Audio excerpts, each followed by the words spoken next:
दोस्तों इस वीडियो को अंत तक जरूर देखना क्योंकि आज के इस वीडियो में आप एक और रोमांचक सभ्यता को महसूस करने वाले हो। मेसोपोटामिया की सभ्यता एक ऐसा सभ्यता जहाँ के बच्चे स्कूलों में जाते थे, लोग कैलेंडर देखते थे, उत्सव के तौर पर हर साल न्यू ईयर मनाते थे, मंदिरों में पूजा करते थे, भजन गाते थे, भगवान की कहानियां सुनते सुनाते थे। ये सभ्यता इतनी विकसित हो गई थी कि लोग अपने पूज्य व्यक्तियों की बातें और धार्मिक सिद्धांतों को याद रखने के लिए पत्थरों पर लिख कर रखते थे। पहला ऐसा सभ्यता जहाँ पूरा शहर बस गया था। मंदिर, महल, बाजार से लेके कई बड़े बड़े इमारत बना डाली थी इन लोगों ने। मेसोपोटामिया में लोग दुनिया में पहली बार पहियों का इस्तेमाल किया मिट्टी के बर्तनों को बनाने के लिए। यहाँ के लोगों ने ही दुनिया में सबसे पहले ईंटों का निर्माण किया था। इनके घरों में सुंदर मूर्तियाँ होती थी, दीवारों पर खास चित्र होते थे, लोग कई देवी देवताओं की पूजा भी करते थे। ये लोग काफी धनी, सभ्य और समृद्ध थे।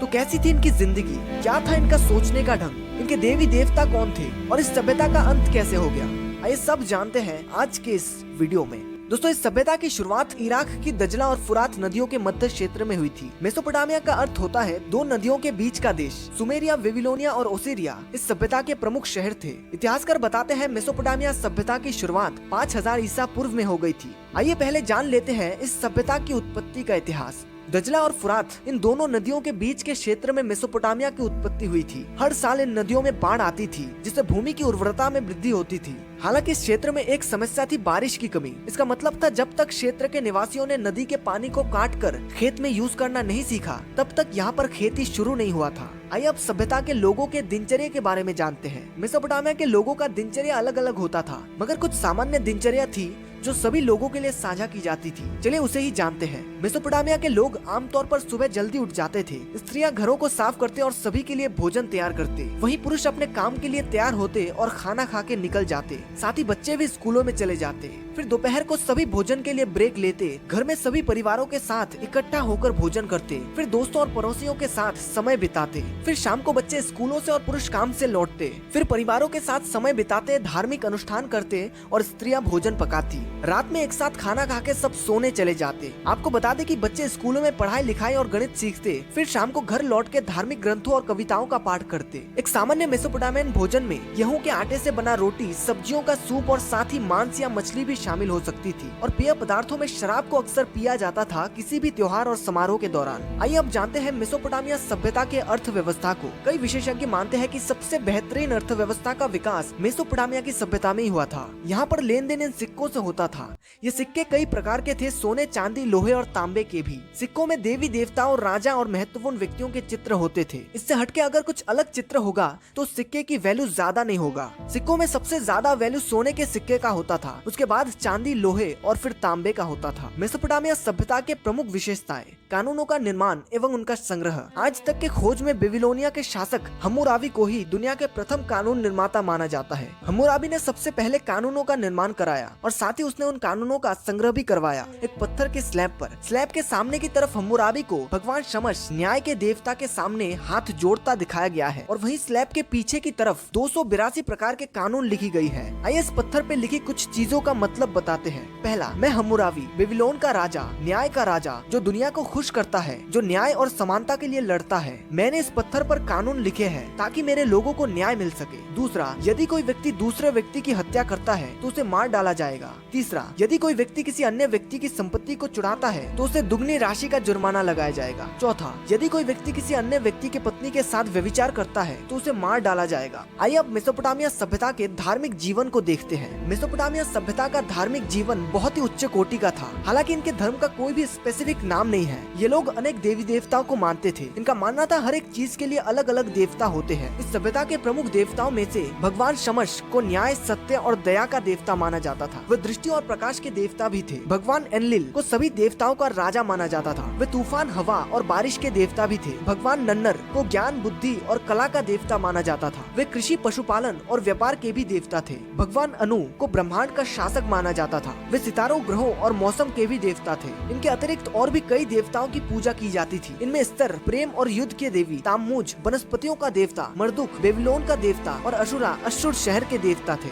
सामान्य तौर पर मेसोपोटामिया के निवासी अपने देवताओं से बहुत डरते थे। वे मानते थे उनके देवता बहुत प्रतिशोधी और इंसानों की बात को माने बिना क्रूर होने से नहीं हिचकते थे। मेसोपोटामिया के लोग अपने देवताओं की पूजा शहर के मंदिरों में करते थे। इन मंदिरों को जिगुरत कहा जाता था। जिगुरत एक ऊंचे इमारत होता था जिसके शीर्ष पर एक मंदिर होता था। लोग देवताओं को प्रसन्न करने के लिए इसी जिगुरत के ऊपर पशुओं की बलि देते थे। इसके अलावा लोग भोजन को भी बलि के रूप में देते थे, जिसमें गेहूं, चावल, सब्जियां, मांस, शराब और पानी भी होता था। बाकी वस्तुओं की बलि में से अक्सर कपड़े, गहने और अन्य मूल्यवान वस्तुएं शामिल होती थी। मेसोपोटामिया के लोग मानते थे कि देवताओं को बलि चढ़ाने से वे प्रसन्न होंगे और उन्हें आशीर्वाद देंगे। इस सभ्यता के लोग अंधविश्वासी बहुत थे। लोग भूत प्रेत, जादू टोना, ज्योतिष एवं भविष्यवाणियों पर भी विश्वास रखते थे। मेसोपोटामिया के लोग कई तरह के उत्सव और त्योहारों का पालन करते थे। आइए कुछ प्रमुख उत्सवों के बारे में जानते हैं। नव वर्ष का त्योहार, ये मेसोपोटामिया सभ्यता का सबसे महत्वपूर्ण त्योहार था। ये नए साल के आगमन का जश्न मनाना था। इस त्योहार के दौरान लोग अक्सर नए कपड़े पहनते थे, उपहार देते थे और देवताओं को प्रसन्न करने के लिए अनुष्ठान करते थे। नदी का त्योहार, यह मेसोपोटामिया सभ्यता का एक और त्योहार था जिसमें दजला और फुरात नदियों की पूजा की जाती थी। इस त्योहार के दौरान लोग अक्सर नदियों के किनारे इकट्ठा होते और देवताओं को प्रसन्न करने के लिए पूजा अनुष्ठान करते। तीसरा, अनुष्ठानिक विवाह का त्योहार, ये मेसोपोटामिया सभ्यता का एक ऐसा त्योहार था जिसमें देवताओं और धरती की पूजा का जश्न मनाया जाता था। इस त्योहार के दौरान एक पुजारी और एक पुजारिनी अक्सर एक अनुष्ठानिक विवाह करते थे, जो देवताओं के बीच विवाह का प्रतिनिधित्व होता था। चौथा, विजय का त्योहार, ये एक ऐसा त्योहार था जिसमें युद्ध जीतने के बाद जश्न मनाया जाता था। इस त्योहार के दौरान लोग अक्सर युद्ध में मारे गए लोगों को याद करते और अपने जीत का जश्न मनाते। आइए दोस्तों, अब जानते हैं किस तरह से इन लोगों ने कैलेंडर बनाया था। मेसोपोटामिया के लोगों ने कैलेंडर बनाने के लिए सबसे पहले चंद्रमा का अध्ययन किया। उन्होंने देखा कि चंद्रमा हर 29.5 दिनों में एक ही जगह में आकर रुकता है, यानी उसका एक चक्र पूरा होता है सारे 29 दिनों में, जिसे एक महीने के तौर पर लिया जाने लगा। फिर लोगों ने सूर्योदय और सूर्यास्त के समय का अध्ययन किया। आप देखिएगा, सुबह सूरज जहाँ से उगता है और शाम को जहाँ से डूबता है, उसी सेम जगह से सूरज को उगने और डूबने के लिए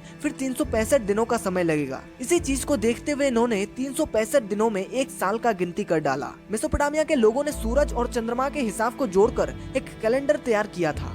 इनके कैलेंडर में 12 महीने होते थे। प्रत्येक महीने में 29 या 30 दिन होता था। हर 4 सालों में एक अतिरिक्त दिन भी जोड़ा जाता था हिसाब को सही रखने के लिए। मेसोपोटामिया सभ्यता के लोगों का प्रमुख व्यवसाय कृषि था। हालांकि बारिश की कमी के कारण सूखे भूमि में फसल उगाना बहुत ही मुश्किल हो गया था। फिर निवासियों ने बुद्धि लगाया और एक ऐसी सिंचाई प्रणाली विकसित की जिससे अब नदी का पानी खेतों में लाके हरी भरी फसल उगाया जा रहा था। इनके उत्पादों में गेहूं, चावल, जौ, बाजरा, प्याज, लहसुन, खीरा, तरबूज, अंगूर, केले, खजूर और भी कई चीजें शामिल थी। कृषि के अतिरिक्त ये लोग पशुपालन भी बहुत ज्यादा मात्रा में करते थे। व्यवसाय में लोग धातु, मिट्टी और लकड़ी के बने कलात्मक वस्तुओं को बनाकर बाजार में बेचते थे। इन्हीं लोगों ने दुनिया में सबसे पहले पहियों का इस्तेमाल किया मिट्टी के बर्तनों को बनाने के लिए। फिर आता है लेखन कला और साहित्य का विकास। इस सभ्यता की लेखन कला का आविष्कार विश्व को प्रमुख देन मानी जाती है। इससे पहले लोग सिर्फ छवियों के जरिए ही चीजों को समझते थे। इस सभ्यता के लोगों ने जिस लिपि का विकास किया उसे किलाकर लिपि के नाम से जाना जाता है। तो दोस्तों, जो सभ्यता इतनी उन्नत हो चुकी थी उसका आखिर पतन कैसे हो गया?